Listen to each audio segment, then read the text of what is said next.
మట్టి అంటే ఇంత టేస్ట్ అని నువ్వు ఇష్టపడుతున్నావు అంటే నువ్వు మట్టు కాబట్టి. ఎందుకు నువ్వు మట్టవంటే నిన్ను దేవుడు చేశాడు కాబట్టి.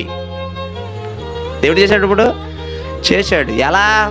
నీ కిడ్నీ పోయింది అనుకోండి, ఎక్కడ కిడ్నీలు ఇడ్లీలు అమ్మబడి అని ఎవరైనా పెట్టారా కొట్టు?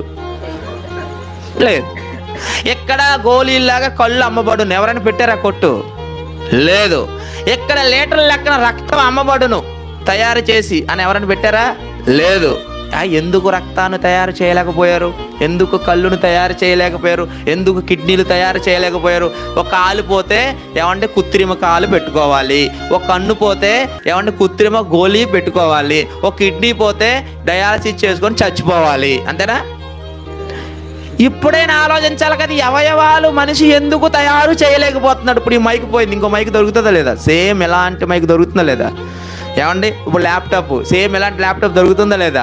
వాచ్ సేమ్ దొరుకుతుందా లేదా? అంటే అన్నిటికీ డూప్లికేట్ లేదా అన్నిటికీ ప్రతిగా మరొక దొరుకుతున్నప్పుడు మరి మానవ దేహంలో అవయవాలు ఎందుకు దొరకట్లేదు? ఎప్పుడైనా ఆలోచించరా? ఎప్పుడు మనం ఆలోచించాలా? తినడమే మన పని. తినడం, ఊరి మీద పడి తిరగడం. ఏమనంటే ఎంజాయ్ చేయాలరా మామ. ఏం ఎంజాయ్ చేయాలి? తిరిగి తిరిగి భూచక్రాలు ఏ లారీ కింద వెళ్ళిపోతాడు. అందుకు కాదు కదా ఈ బ్రతుకు. ఆలోచించి ఒక్కసారి, ఈ దేహంలో అవయవాలు ఎక్కడా తయారు చేయబడవు. ఒక అవయవాన్ని మరొక వ్యక్తి నుంచి మనం సేకరించాలి తప్ప. అంటే ఇప్పుడు ఇదంతా ఎందుకు చెప్పానంటే, ఈ దేహాన్ని ఎవరు తయారు చేశారు? దేవుడు చేశాడు కాబట్టి. మనిషి చేస్తే పాటలు దొరికేస్తాయి. దొరకవా? దొరికేస్తాయి.